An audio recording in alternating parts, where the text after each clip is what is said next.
Amidst the luxury of a wedding, Claire's world falls apart. A face in the crowd sends her fleeing in a panic, seeking refuge on a dark terrace where she collides with an enigmatic stranger.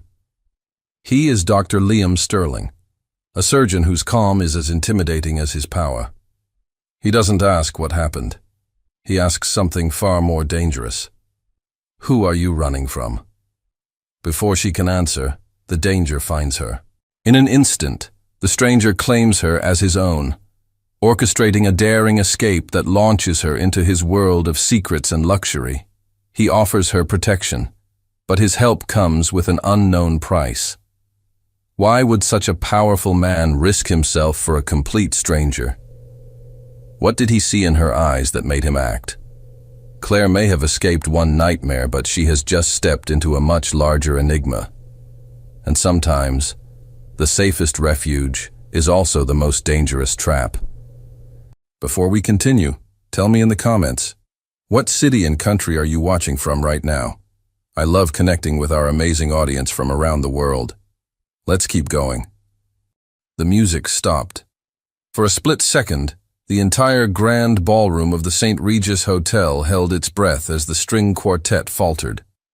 Claire Matthews, who had been laughing at a joke with her friend Jessica, froze mid-laugh, a champagne flute halfway to her lips. Her smile dissolved. Every ounce of color drained from her face, leaving it a stark, porcelain white. Across the room, framed by the grand archway of the entrance, he had just walked in. Damien, her ex. He scanned the room, his eyes moving with the slow, deliberate confidence of a predator surveying his territory. "Oh my God," Jessica whispered, her hand flying to Claire's arm. "I didn't know he was invited." But Claire wasn't listening. The cheerful sounds of the wedding, the clinking glasses, the laughter, the music that had now nervously resumed, faded into a dull, distant roar. Her heart hammered against her ribs, a frantic, trapped bird. Her vision narrowed until he was the only thing she could see. His voice was suddenly in her head, a phantom whisper from a memory she couldn't escape. "You're so sensitive, Claire. It's exhausting. No one else would ever put up with you." The memory shifted, becoming a phantom touch. She could almost feel his hand gripping her arm, a little too tightly, his words echoing in her mind. "Don't be dramatic.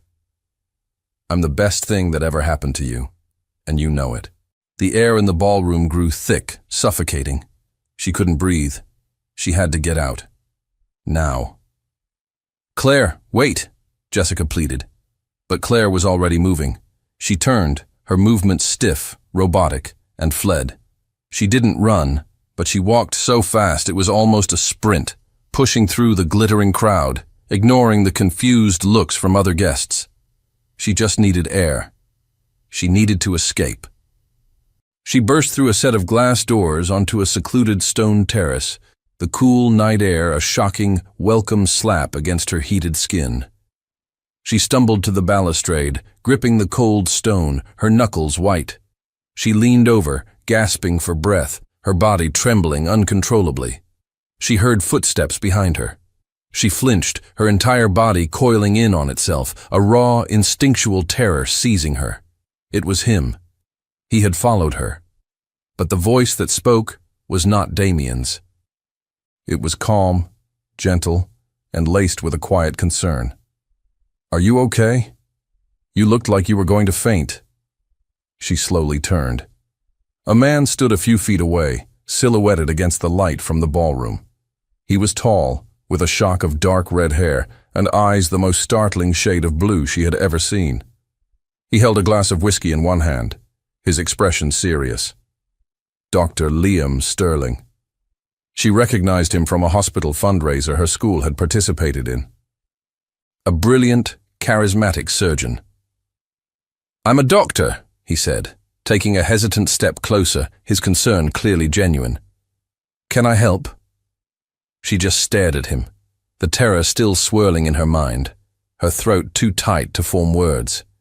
He saw the raw, undiluted fear in her eyes, a fear that went far beyond a simple, dizzy spell.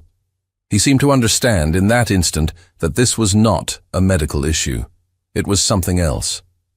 He closed the small distance between them, his voice dropping to a low, intimate whisper that was meant only for her. "Who are you running from?" The question, so direct, so perceptive, shattered the last of her composure. A single tear escaped and traced a hot path down her cheek. Her voice, when it finally came, was a broken, ragged whisper. "From a man who convinced me I was worthless." Back in the ballroom, Damien's eyes narrowed. He saw Claire's friend, Jessica, standing alone, a look of frantic worry on her face. He started toward her, his movement smooth and predatory. "Where did she go?" he asked, his voice a low, possessive purr that sent a shiver of fear down Jessica's spine. She just shook her head, but Damien's gaze had already found the open doors to the terrace. A dark, proprietary smile touched his lips as he began to walk toward them. On the terrace, Liam processed Claire's whispered confession. "From a man who convinced me I was worthless." The words, so full of pain and self-loathing, struck a chord deep inside him. He had seen that kind of psychological damage before, in his work, in his own complicated past.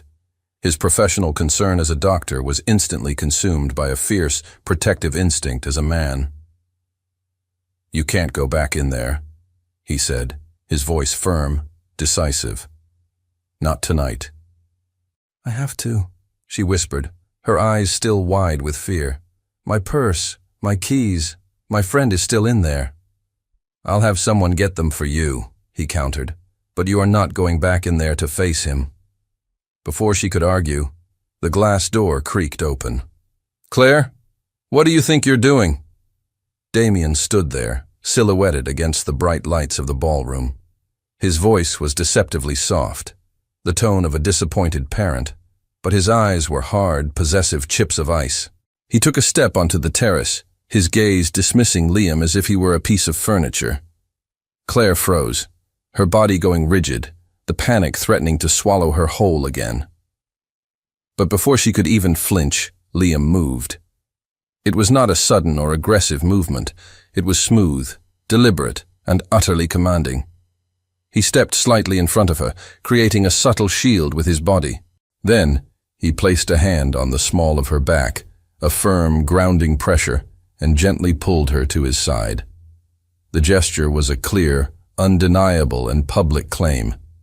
He looked at Damien, his expression one of cool, polite dismissal. "I'm afraid she's with me tonight," Liam said, his voice calm, but with an underlying authority that was absolute. "If you'll excuse us." He didn't wait for a response. He didn't acknowledge Damien's sputtering, indignant protest. He simply kept his hand firmly on Claire's back and guided her toward a small stone staircase at the far end of the terrace that led down to a private service exit. "Let's get you out of here," he murmured, his voice for her ears only. Claire found herself moving, her feet following his lead as if in a dream. She had no idea where she was going. She had no idea who this man truly was. All she knew was that she was walking away from the monster she knew, and into the arms of a powerful, enigmatic stranger who had just, in front of everyone, claimed her as his. The interior of Liam's car was a world of silent, leather-scented luxury. It moved through the city streets with a quiet, powerful grace, leaving the noise and the chaos of the wedding far behind. Claire stared out the window at the blurred city lights, her mind a whirlwind of gratitude, fear, and profound confusion. She was sitting beside a complete stranger who had just orchestrated her escape with the cool efficiency of a military strategist. "Where are we going?" she finally asked, her voice a quiet whisper in the silent car. "Someplace safe," he replied, his voice calm and steady. He didn't look at her, his focus on the road. He took her to a stunning, modern house perched high in the hills overlooking the city. It was a fortress of glass and dark wood, surrounded by trees, a sanctuary of peace and security. He led her inside, the space vast, minimalist, and impeccably clean. "You can stay here for the night," he said, his tone professional. almost clinical. "No one will find you here." He didn't ask questions. He didn't pry. He simply brought her a cup of hot tea and a soft cashmere blanket, his movements efficient and surprisingly gentle. He treated her not like a conquest or a curiosity, but like a patient in shock, which, she supposed, was exactly what she was. "Thank you," she said, her voice trembling as she took the warm cup. "I don't know how I can ever repay you." "There's nothing to repay," he said simply. Just then, her phone, which she had clutched in her hand the entire time, began to buzz violently on the table beside her. Then it buzzed again and again, a relentless, furious series of notifications. It was Damien. Her hand shook as she picked it up. The screen was a nightmare of his rage. Dozens of missed calls, a barrage of text messages, each one more venomous than the last. "Where are you? Who the hell was that? You think you can humiliate me like that and get away with it? You belong to me, Claire. I will find you." A cold, familiar dread washed over her. The man on the screen was the real Damien, the one she had lived in fear of for so long. Liam saw the color drain from her face, the way her hand trembled as she held the phone. He saw the raw terror return to her eyes. And in that moment, he made a decision. "This isn't just about one night, is it?" he said, his voice quiet, serious. "He's not going to stop." She could only shake her head, a single tear escaping and tracing a path down her cheek. "I have a guest house on the property," he said, his tone shifting, becoming firm, decisive. "It's separate from the main house, completely private. Stay there. For a few days, a week, as long as you need, until things calm down. I can guarantee your safety." The offer was shocking. To live on the property of this stranger? It was insane. But the alternative, returning to her small apartment, a place Damien knew, a place where she would be alone and vulnerable, was infinitely more terrifying. "Why?" she whispered, the question she had been wanting to ask all night. "Why are you doing this for me? You don't even know me." He looked at her, and his blue eyes, for the first time, held something other than professional concern or cool detachment. They held a flicker of a shared, painful understanding. "Because," he said softly, "no one deserves to feel the fear that I saw in your eyes tonight." Claire awoke to the sound of birdsong, a gentle, peaceful sound she hadn't heard in years. She was in a large, comfortable bed, the morning light filtering softly through the blinds. For a moment she was disoriented. Then the memory of the previous night came rushing back. The wedding, Damien, the terrifying escape, and the enigmatic doctor who had become her unlikely savior. She was in his guest house. It was less a house and more a stunning, self-contained cottage, decorated in warm, calming tones of cream and blue. It was a sanctuary, but it still felt like a beautiful cage. Liam, true to his word, kept a respectful distance. He didn't intrude. Later that morning, she found a basket outside her door containing fresh fruit, pastries, coffee, and a small handwritten note. "There are books in the library of the main house if you get bored. The Wi-Fi password is on the back. Liam." His handwriting was a sharp, decisive script, the handwriting of a surgeon. Driven by a need to understand the man who now held her safety in his hands, she spent the day doing what she did best: research. She learned that Dr. Liam Sterling was not just a successful plastic surgeon. He was a prodigy, one of the most respected reconstructive surgeons in the country. She found articles detailing his groundbreaking work with burn victims and children with congenital deformities. He wasn't just making the beautiful more beautiful. He was rebuilding lives. The image of the cold, calculating man from the wedding began to fracture, replaced by something far more complex. That night, sleep was impossible. The quiet of the estate was a stark contrast to the storm raging in her mind. She needed a distraction. Remembering his note, she slipped out of the guest house and made her way to the main house, which was dark and silent. The library was magnificent, a two-story room filled with the comforting scent of old books. She wandered the shelves, her fingers tracing the leather-bound spines. She was so engrossed that she didn't notice him until he spoke. "Can't sleep?" She jumped, spinning around. Liam stood in the doorway, a glass of amber liquid in his hand. He was wearing simple gray sweatpants and a t-shirt, his usual armor of expensive suits gone. He looked younger, more approachable, and profoundly tired. "I'm sorry," she stammered. "I didn't mean to disturb you. Your note said—" "It's fine," he interrupted, his voice a low murmur. "The library is for anyone who needs it." He didn't leave. He walked to a large leather armchair in the corner and sat down, watching her. The silence between them was not awkward, but filled with a quiet, questioning energy. Her eyes drifted to a small, silver-framed photograph on the mantelpiece. It was a picture of Liam with a beautiful, laughing woman with vibrant blonde hair. They looked happy, carefree. "She's beautiful," Claire said softly, before she could stop herself. Liam's expression tightened, the brief warmth in his eyes vanishing, replaced by a familiar, guarded coldness. "That's Genevieve," he said, his voice flat. "My ex-wife." He took a slow sip of his drink. "Our divorce was complicated." The word complicated hung in the air, a door to a past he clearly kept locked and bolted. Claire saw it then, the flicker of pain, the shadow of a wound that had never properly healed. Her savior, the man who seemed so powerful and in control, had his own ghosts. He wasn't a prince from a fairy tale.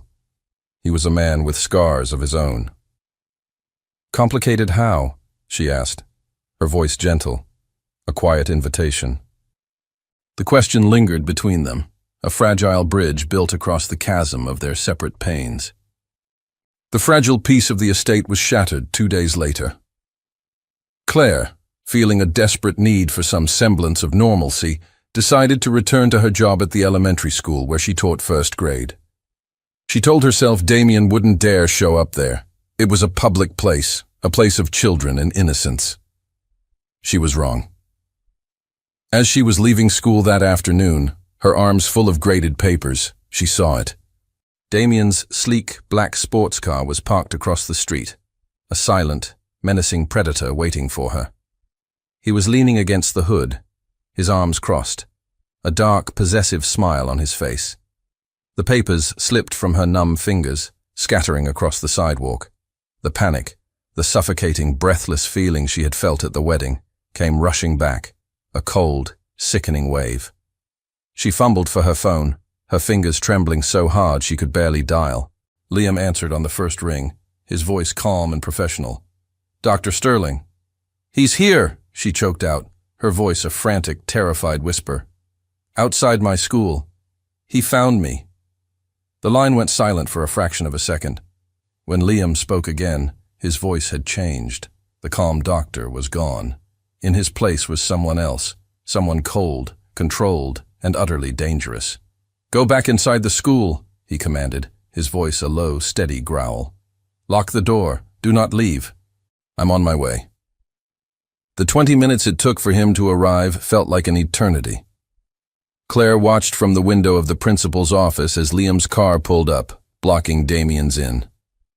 Liam got out of his car. He didn't rush. He didn't shout. He walked over to Damien with a calm, deliberate stride that was far more intimidating than any display of aggression. Claire couldn't hear what they were saying, but she could see the confrontation. She saw Damien's arrogant posture, his dismissive gestures, and she saw Liam, perfectly still, his presence radiating a quiet, lethal authority. Then she saw Damien's face change. His smug smile faltered, replaced by a look of disbelief, then dawning, genuine fear. He took a step back, holding up his hands as if in surrender, before scrambling into his car and speeding away. Liam stood there for a moment, watching him go, before turning and walking into the school. He found her in the empty hallway, her body still trembling. "It's over," he said, his voice gentle again. "He won't be back." "What did you say to him?" she asked, her voice barely audible. He looked at her, his blue eyes serious. "I simply made it clear that any further contact with you would no longer be a personal matter but a legal one, and that in a legal battle I have more resources." But she knew it was more than that. She had seen the look on Damien's face. It wasn't the look of a man who had been threatened with lawyers. It was the look of a man who had just been shown a glimpse of a world far more dangerous than his own. He reached out, his hand hovering for a moment, before he gently placed it on her shoulder. "Come on," he said softly. "Let's go home." The word home hung in the air between them. He meant his home, of course, the safe house, the refuge. But as he guided her out of the school, his hand a warm, protective weight on her shoulder, she couldn't shake the feeling that he had meant something else entirely. And as they drove back to the estate, she looked at him, at this brilliant, complicated man who had just declared war on her behalf, and she realized that his quiet, possessive declaration from the wedding was becoming a terrifying, thrilling reality. He had said, "She's with me tonight." But his actions, his fierce, unwavering protection, were saying something else. They were saying, "She's mine." The confrontation at the school left Claire deeply shaken, but also filled with a new, unfamiliar emotion, anger. A cold, simmering rage at her own helplessness. "I hate this," she confessed to Liam that evening, pacing the vast, silent living room of the main house. "I hate feeling like a victim. I hate being afraid." Liam watched her, his expression thoughtful. He saw the fire in her eyes, the frustration of a strong woman who had been made to feel weak. He had an idea. "You can't control what he does," he said, his voice calm and steady. "But you can control how you feel. Strength isn't just physical, Claire. It's mental. It's about knowing you can fight back." The next day, he took her not to a park or a restaurant, but to a sleek private boxing gym tucked away in an industrial part of the city. It was his gym, a place of polished wood, black leather, and the clean, sharp scent of sweat and determination. "What are we doing here?" she asked, bewildered. "You're going to learn how to hit something," he replied, a small, rare smile on his lips as he handed her a pair of boxing gloves. He started with the basics, teaching her stance, footwork, how to throw a simple jab. He was a patient, focused instructor, his voice a low, encouraging murmur. At first, Claire was awkward, hesitant. Her punches were weak, her movements uncertain. "Don't be afraid of your own power," he told her, holding up a pair of focus mitts. "I want you to picture his face," he said, his voice dropping, becoming serious. "Picture every cruel word, every moment he made you feel small. And I want you to put all of that into your fist." Something inside her snapped. The memory of Damien's sneering face, the sting of his public humiliation, the terror she had felt outside the school, it all coalesced into a single point of white-hot fury. She let out a cry, a raw, primal sound, and threw a punch with all her might. The impact of her glove against the mitt was a sharp, satisfying crack that echoed in the quiet gym. A slow, impressed smile spread across Liam's face. "There you are," he whispered. The training session became a release, a catharsis. With every punch, she felt a piece of her fear, her helplessness, chipping away, replaced by a surge of power, of control. But as the session continued, the dynamic between them began to shift. The professional distance of doctor and patient, of protector and protected, dissolved, replaced by something far more intimate. He moved behind her to correct her form, his body close to hers. "Keep your guard up," he murmured, his hands on her arms, guiding them into the correct position. His breath was warm on her neck, sending a shiver down her spine that had nothing to do with the workout. He placed his hands on her waist to adjust her stance, his touch firm, electric. "Twist from your core," he instructed, his voice a low rumble against her back. They were so close she could feel the heat of his body, could smell the clean masculine scent of his skin mingling with the leather of the gloves. The air grew thick, charged with a new, dangerous energy. The gym, the punching bags, the entire world outside of their small, shared space seemed to fade away. He moved in front of her again, holding up the mitts. "Again," he commanded, his voice a little rougher now. She looked up at him, her chest heaving, her face flushed. Her eyes met his, and the breath caught in her throat. The look in his blue eyes was no longer that of a teacher. It was the raw, unguarded look of a man who wanted her. The world seemed to slow down. The sound of their own breathing was deafening in the silent gym. He slowly lowered the mitts, his gaze never leaving hers. He took a half step closer. This was it. The moment from the terrace, the moment from the piazza in Florence. The inevitable, terrifying, beautiful moment. He was going to kiss her. And then he stopped. He froze, a war raging in his eyes between the desire that was so clearly written on his face and the iron-clad control he had spent years perfecting. "I think," he said, his voice a hoarse, strained whisper. "That's enough for today." He took a stumbling step back, away from her, breaking the spell. He turned and began to busy himself with the equipment, his back rigid, his movements jerky. He had pulled back again. But this time, it was different. This time, she had seen it, felt it, with an undeniable certainty. He wanted her just as much as she was beginning to realize she wanted him. And his denial was no longer a rejection. It was a confession. The almost kiss in the gym left a new, agonizing tension in its wake. Liam retreated again, becoming more distant, more professional than ever. He was polite, but the wall was back up, higher and colder than before. He was clearly terrified of the emotion that had flared between them, and he was determined to keep it from ever happening again. Claire, however, was no longer the frightened, timid woman from the wedding. The training, the confrontation with Damien, Liam's own complicated behavior, it had all ignited a new fire in her. She was no longer just a victim in need of protection. She was a woman in search of the truth. His ex-wife, Genevieve. The complicated divorce. It was the key, she knew, to understanding the man who was her protector and her tormentor. Armed with a new, fierce determination, she began to dig. She didn't use a private investigator. She used her own intelligence, her skills as a researcher. She started with the public records of their divorce, which were, as expected, sealed. But she found a name. Genevieve's maiden name, d'Amboise. It was an old, powerful name, associated with one of the city's oldest and most respected financial dynasties.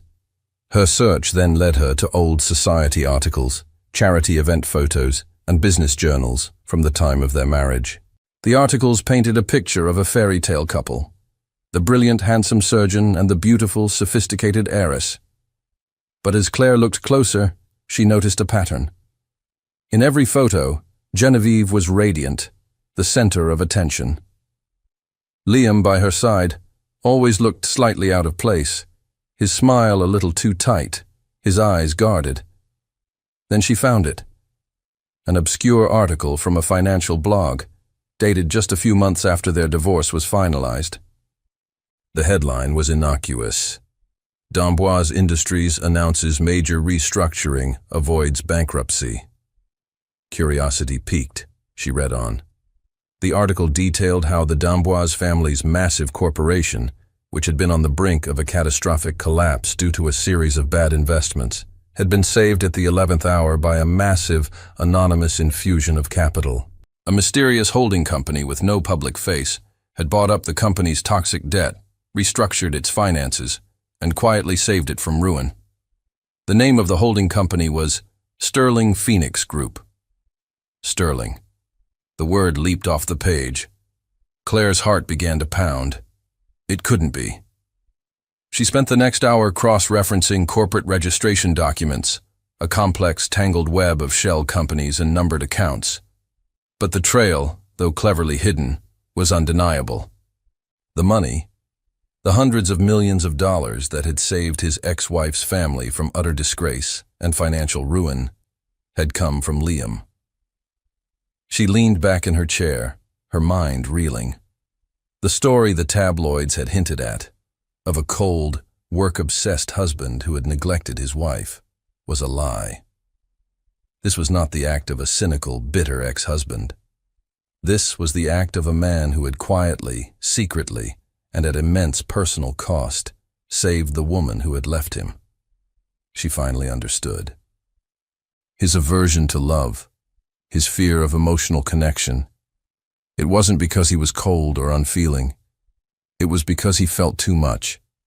His love was so fierce, so protective, that he had sacrificed a fortune for a woman who was no longer even his. He had been so deeply wounded by the loss of that love that he had built a fortress around his heart, determined to never let anyone get close enough to make him that vulnerable again. She looked at the closed door of the main house, where he was likely working, oblivious to her discovery. The man she had thought was a cynical prince was, in fact, a silent, wounded king. And she, the woman he was trying so desperately to keep at arm's length, was the one person who now knew the truth of his noble, broken heart. The knowledge of Liam's secret sacrifice changed everything. Claire no longer saw his distance as a rejection, but as a defense mechanism. His walls were not there to keep her out. They were there to protect his own wounded heart. And she knew, with a sudden, fierce certainty, that she had to be the one to tear them down. That evening, she did something bold. She walked to the main house and found him in the kitchen, staring blankly into the open refrigerator. "I'll cook dinner tonight," she announced, her voice leaving no room for argument. He looked up, surprised. "You don't have to do that. The chef has the night off," she interrupted, taking a bag of groceries she had asked one of his staff to buy for her. "Tonight, you're my guest." The dinner was a simple, home-cooked meal, a world away from the catered perfection they were used to. They ate not in the grand, formal dining room, but at the small, intimate table in the kitchen. The silence between them was not tense, but filled with a quiet, simmering anticipation. She let him lead the conversation, talking about his day at the hospital, a particularly difficult surgery he had performed. She listened, asked questions, and waited for the right moment. It came over a shared bottle of wine. "I know what you did, Liam," she said softly, her voice clear and steady in the quiet kitchen. He went completely still, his wine glass halfway to his lips. "I don't know what you're talking about." "For Genevieve," she continued, her gaze unwavering. "For her family's company. I know you were the one who saved them." He stared at her, his mask of cool control completely gone, replaced by a look of raw, stunned shock. He looked like a man whose deepest, most guarded secret had just been laid bare. "How?" he whispered, his voice a hoarse rasp. "I'm a good researcher," she replied simply. "But that's not the point. The point is why? Why would you save the woman who left you, who broke your heart? And why would you do it in secret?" He looked away, staring at the wine in his glass as if it held the answers to the universe. "Because it was never about the money," he confessed, his voice barely audible. "And it wasn't for her. It was for me." He finally looked at her, his eyes filled with a pain so deep it was bottomless. "When she left, she said I was cold, that I was incapable of real love, that all I cared about was my work. And for a long time, I believed her. I built my life around that belief. I accepted that I was the villain in our story." He took a shaky breath. Saving her family's company. It was my way of proving her wrong, if only to myself. It was my way of showing that I could love someone, that I could protect them, even if they didn't want me to. It was my penance for failing her.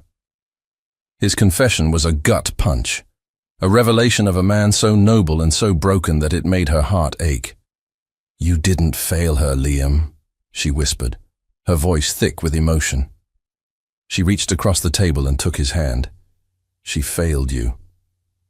He looked down at their joined hands, then up at her, his eyes shining with unshed tears. The last of his walls, the fortress he had built around his heart for years, crumbled into dust. "I'm so afraid of this, Claire," he admitted, his voice breaking, "of what I feel for you. I don't know how to do this without wanting to control it, to protect it, to lock it away so it can't be hurt." "Then don't," she said, her grip on his hand tightening. "Don't control it, just feel it with me." He stood up, pulling her to her feet. He framed her face with his hands, his gaze intense, searching. "I don't know how," he whispered. "I'll teach you," she replied. And then she kissed him. It was not the desperate, hungry kiss from the gym. It was a kiss of profound understanding, of acceptance, of healing. It was a kiss that said, "I see your scars, and I am not afraid." He kissed her back, a slow, deep, and absolute surrender. It was the kiss of a man who had been lost in the dark for years, and had just finally been shown the way home. The morning after their kiss was like waking up in a new world. The heavy, unspoken tension that had filled the estate for weeks was gone, replaced by a light, joyful intimacy. They were no longer protector and protected, or doctor and patient. They were Liam and Claire, two people who had found each other in the most unlikely of circumstances. The next few weeks were a blissful, stolen dream. They spent a weekend in a secluded cabin by a lake that Liam owned, away from the city, away from their pasts. They hiked, they cooked, they talked for hours, sharing stories and secrets with the easy comfort of people who had known each other for a lifetime. He made her laugh, a deep, genuine belly laugh she hadn't felt in years. She made him relax, coaxing the serious, driven surgeon to simply be still, to enjoy the moment. For the first time in a very long time, they were both simply happy. But the world, and Damien, had not forgotten them. Their fragile peace was shattered by a single, official-looking envelope that arrived by courier. It was addressed to Liam. He opened it in the kitchen, his expression slowly hardening as he read the contents. The warmth and relaxation of their weekend vanished, replaced by the cold, hard mask of the man she had first met. "What is it?" Claire asked, a knot of dread tightening in her stomach. "It's from the State Medical Board," he said, his voice flat, devoid of emotion. He handed her the letter. It was a formal notice. A complaint had been filed against him by Damien. The allegations were vicious and cleverly twisted. Damien claimed that Liam, acting as Claire's doctor on the night of the wedding, had taken advantage of her emotionally vulnerable state. He accused Liam of professional misconduct, of using his position of power to coerce a fragile woman into a dependent relationship. He painted Liam as a predator and Claire as his unstable, helpless victim. The letter concluded by stating that a formal ethics hearing had been scheduled. Liam's medical license, his career, his entire reputation, was now on the line. "He's not trying to get you back anymore," Liam said, his voice a low, dangerous growl. "He's trying to destroy me." Claire stared at the letter, her hands trembling. Damien had found Liam's one true vulnerability, his unwavering sense of honor and his professional integrity. He had turned Liam's act of kindness, his protection, into a weapon to be used against him. The war had just escalated from a personal vendetta to a professional execution. And Claire was the unwitting weapon at the center of it all. The days leading up to the ethics hearing were a tense, strategic whirlwind. Liam's lawyer, a sharp, no-nonsense woman named Sarah, was grim. "This is a serious accusation, Liam," she said, her office overlooking the city. "Damien's complaint is cleverly worded. He's not accusing you of a crime. He's accusing you of an ethical breach. It's a he said, she said situation, and the board is notoriously conservative. They will see a powerful, wealthy doctor and a vulnerable young woman, and they will draw their own conclusions." "But it's all lies," Claire insisted, her voice tight with anger. "It doesn't matter," Sarah replied, her gaze softening as she looked at Claire. "What matters is perception, and right now, Damien controls the perception. Liam wanted to protect Claire from the hearing. He wanted to face the board alone, to shield her from the humiliation of having her past, her pain, dissected in a sterile conference room. "No," Claire said, her voice firm, unwavering. "I will not hide. He is using my story as a weapon against you. I will be the one to take that weapon away from him." The day of the hearing, the atmosphere in the medical board's conference room was as cold and sterile as an operating theater. A panel of a dozen stern-faced doctors and administrators sat like judges, their expressions unreadable. Damien was there, dressed in a conservative suit, the very picture of a concerned, wronged ex-boyfriend. He delivered his testimony with a masterful performance of feigned sincerity and regret. He spoke of Claire's fragility, her emotional instability after their breakup. He painted a picture of Liam as a predatory opportunist who had swooped in at her moment of weakness. "I was just worried about her," Damien concluded, his voice thick with false emotion. "She was not in her right mind. A doctor should have known better." It was a brilliant, poisonous narrative. Then it was Claire's turn. Liam squeezed her hand under the table, a silent message of support. She walked to the witness chair, her head held high. She was not the trembling, frightened girl from the wedding. She was a woman who had found her strength. She didn't look at Damien. She looked directly at the board members. "My name is Claire Matthews," she began, her voice clear and steady, "and I am not a victim." For the next hour, she told them her story. The real story. She spoke of Damien's psychological abuse, the way he had systematically dismantled her self-worth. She spoke of the terror she had felt at the wedding, the feeling of being trapped, of suffocating. And then she spoke of Liam.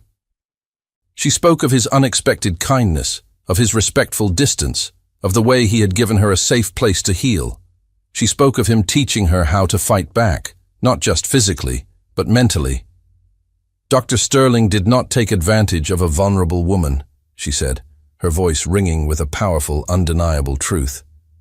"He gave a strong woman the space she needed to find her own strength again. He did not coerce me. He empowered me."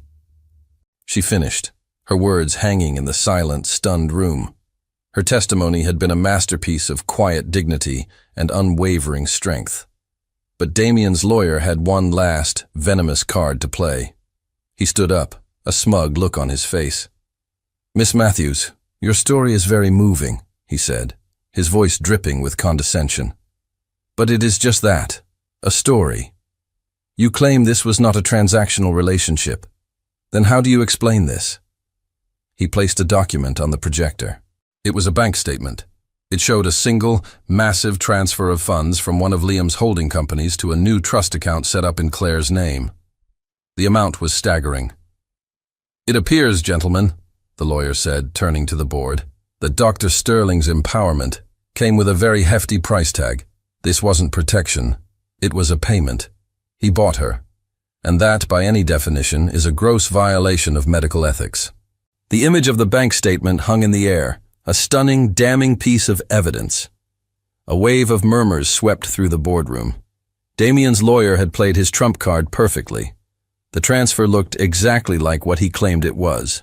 A payment. A sordid transactional secret that undermined everything Claire had just said.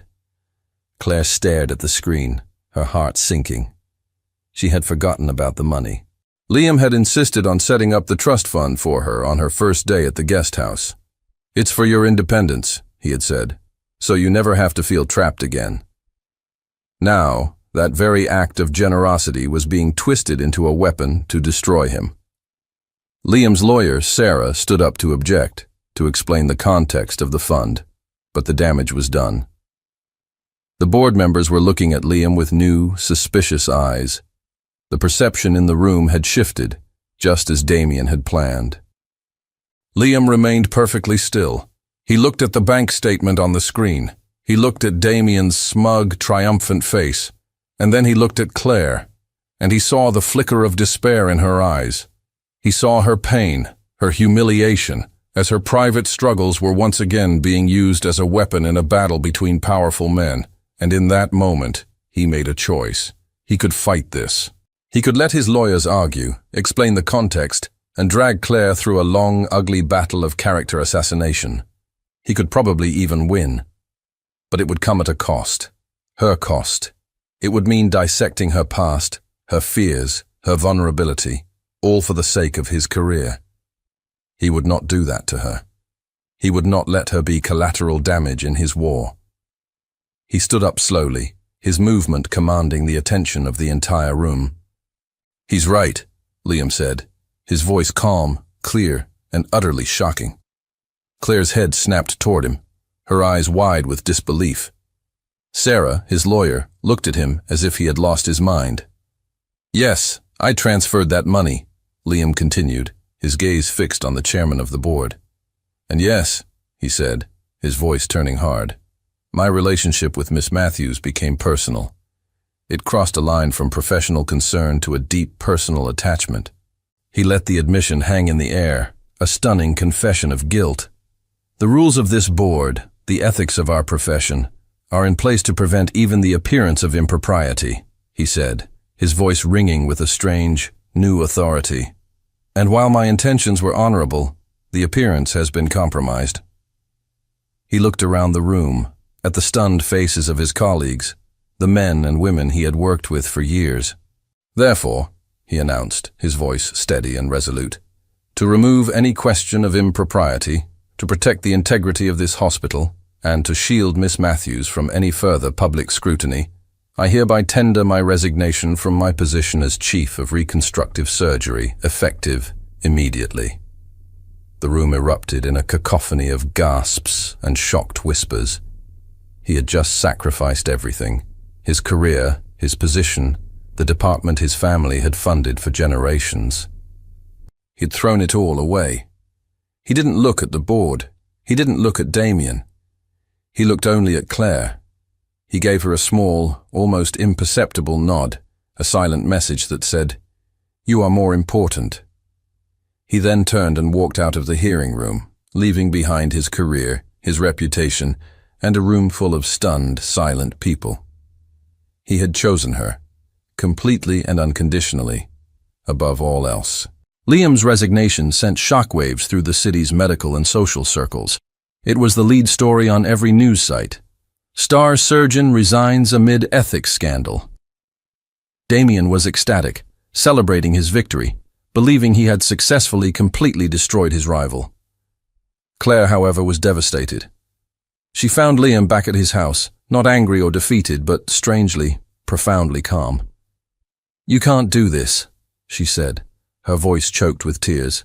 "You can't throw away your entire life's work, for me." "It's just a job, Claire," he said, his voice surprisingly gentle. He took her hands in his. "My work is important, but it's not my life. You are my life. I would burn it all down to keep you safe. I meant what I said. I protect what's mine." His words, his absolute, unwavering devotion, only strengthened her resolve. She would not let him make this sacrifice. She would not let Damien win. She called the one person she knew she could trust, her friend Jessica, the bride from the wedding. She told her everything. "He's a monster," Jessica said, her voice tight with fury when she heard the full story of Damien's abuse. "And we're going to prove it." Together, they began to dig. They were no longer just looking for rumors. They were looking for victims. They spent days making discreet calls, sending private messages, searching for anyone else who had been caught in Damien's web. And then they found her. A woman named Sarah, a graphic designer who had dated Damien 2 years before Claire. Her story was a chilling, almost identical echo of Claire's. The intense charm, the slow erosion of her confidence, the gaslighting, the isolation. And when she had tried to leave, the harassment. But Sarah had been smart. She had saved everything. She sent Claire a file containing screenshots of dozens of text messages, saved voicemails, and threatening emails from Damien. It was a complete, undeniable record of his psychological abuse, a pattern of coercive control that was terrifying in its consistency. "This is it," Claire whispered, looking at the mountain of evidence. "This is the proof." Armed with this new, damning information, Claire knew she couldn't just go back to the medical board. This was bigger than Liam's career now. This was about justice. This was about stopping a predator. She made a call. The next day, she walked into a sleek downtown law office. At the head of a large conference table sat a woman with intelligent eyes and a reputation for being one of the most formidable litigators in the city. It was Genevieve, Liam's ex-wife. Claire laid the file of evidence on the table between them. "I need your help," Claire said, her voice steady and firm. "I'm not here to save Liam's career. He's too proud to accept that. I'm here because I want to destroy the man who does this to women. And I heard you're the best." Genevieve looked at the evidence, then at the fierce, determined woman sitting across from her. A slow, dangerous smile spread across her face. "I may not have loved Liam the right way," she said, her voice a blade of steel. "But I know he is a good man. And I absolutely despise men like Damien." She looked at Claire, a new, unexpected alliance forming between the ex-wife and the new love. "Let's get to work," Genevieve said. The partnership between Claire and Genevieve was a force of nature. Genevieve, with her sharp legal mind and her deep, intimate knowledge of the city's power structures, was the perfect general for their war. Claire, with her first-hand experience and the damning evidence from Sarah, was the undeniable, powerful truth at the heart of their case. They didn't just file a complaint.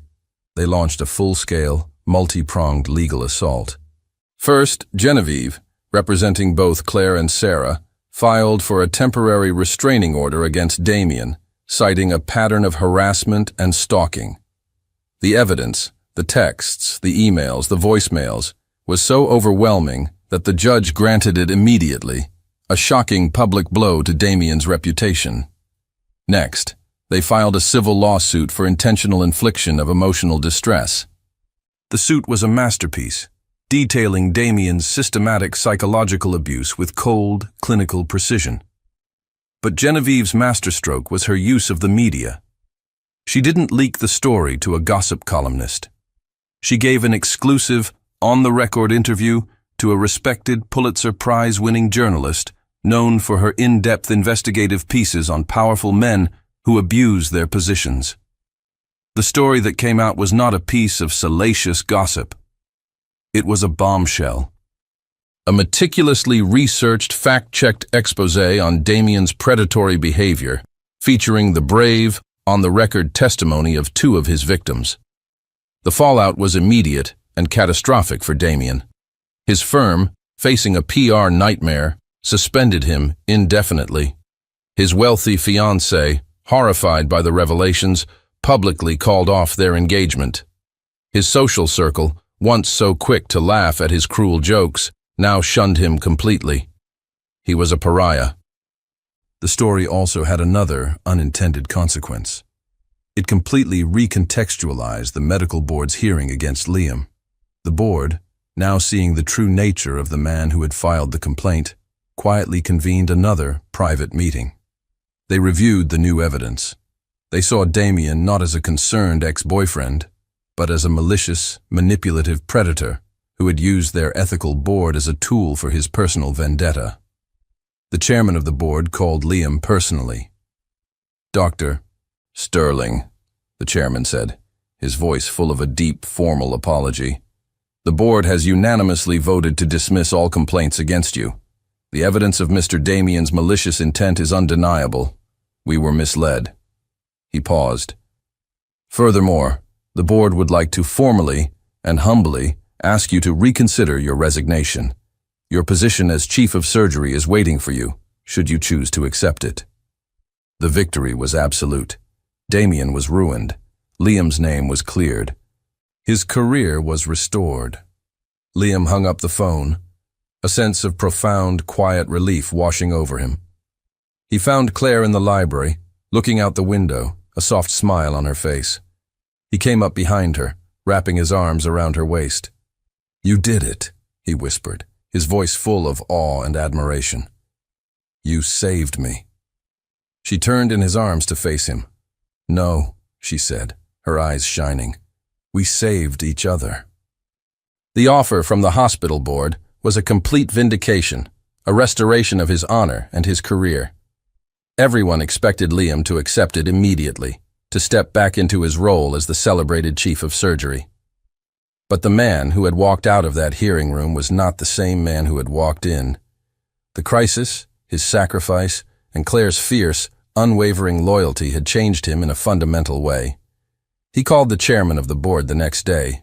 "Thank you for the generous offer," Liam said, his voice calm and resolute. "But I must respectfully decline." When he told Claire his decision, she was stunned. "But why? You've won. Your name is cleared. It's your family's legacy." "It was my family's legacy," he corrected gently. "It's time for me to build my own. With you." The next day, he took her to a part of the city she had never seen, a working-class neighborhood with a quiet, determined sense of community. He stopped in front of a large, slightly run-down brick building that had once been a community clinic but had been shuttered for years. "This is my future," he said, a new, passionate light in his eyes. He explained his dream, a dream he had secretly nurtured for years. He wanted to use his fortune not just to fund galas, but to create something real. He had sold his majority shares in the private hospital, a move that had shocked the financial world, and had used the capital to purchase this building. "I'm going to reopen it," he said, his voice full of a purpose she had never heard before. "A state-of-the-art non-profit clinic, the Sterling Matthews Clinic. It will provide the best reconstructive and medical care in the country, for free, to those who can't afford it. No insurance, no billing, just healing." He then turned to her, his expression serious. "But a clinic can only heal the body." He led her to the second floor of the building. It was a vast, open space, filled with dust and old equipment, but with huge windows that flooded the room with natural light. "This," he said, his voice a low, hopeful murmur, "is for you. It will be an art studio, a community center, a safe place for children and adults to come and heal their spirits, to find their voice, just like you helped me find mine. And you will run it, Claire. You will be its heart." He wasn't offering her a job. He wasn't offering her a title. He was offering her a shared purpose, a shared dream, a life built together on a foundation of healing and hope. Tears streamed down her face as she looked around the dusty, promising space. It was in that room, surrounded by the ghosts of what had been and the promise of what could be, that he got down on one knee. He didn't have a ring. He didn't have a speech prepared. He just looked up at her, his heart in his eyes. "I don't have a hospital empire to offer you anymore, Claire Matthews," he said, his voice thick with an emotion he no longer tried to hide. "I just have my heart, my protection, and a life spent building something that matters. With you." He took her hand. "Will you marry me?" 1 year later, the Sterling Matthews Clinic and Community Center was a vibrant, thriving hub of hope in the heart of the city. The once derelict brick building was now a state-of-the-art medical facility on the ground floor, and a beautiful, light-filled art studio and community space on the second. Their wedding was not held in a grand ballroom or a stuffy church. It took place in the very garden they had built behind the community center, a lush, green space filled with flowers planted by the neighborhood children Claire now taught. The guests were not the city's wealthy elite. They were the doctors and nurses from the clinic, the families whose lives had been changed by their work, the children who now had a safe place to create and dream. Jessica was there, her smile genuine and proud. Genevieve was there, a respected friend and a powerful member of the foundation's board. Sarah, the woman they had found, was there, her face full of a peace she had never thought she would find. Claire wore a simple, elegant dress, her face radiant with a happiness that was deep and real. Liam stood waiting for her, not in an expensive tuxedo, but in a simple, well-tailored suit, his eyes full of a love and admiration that was boundless. Their vows were whispered to each other, Promises not of wealth or status, but of partnership, of shared purpose, of a lifetime spent healing, both themselves and the world around them. During the simple, joyful reception, as the sun began to set, Liam took the microphone. He didn't give a long speech. He just looked at his wife, his partner, the woman who had saved him from a life of empty success. "On the day I met you," he said, his voice clear and strong, resonating through the quiet garden, "I asked you who you were running from. I spent the next year making sure you would never have to run from anything again." He paused, his voice thick with emotion as he looked at Claire. "But the truth is, you were the one who was saving me. You were saving me from a life without you." He raised his glass. "To my wife," he said, his voice full of a love that filled the entire garden. "My partner. My refuge." They kissed, and it was not a kiss of passion or of desperation. It was a kiss of profound, quiet peace. There were no more ghosts, no more fear. Only the promise of a future they had built together, not as a prince saving a damsel, but as two survivors who had found in each other their final and truest home.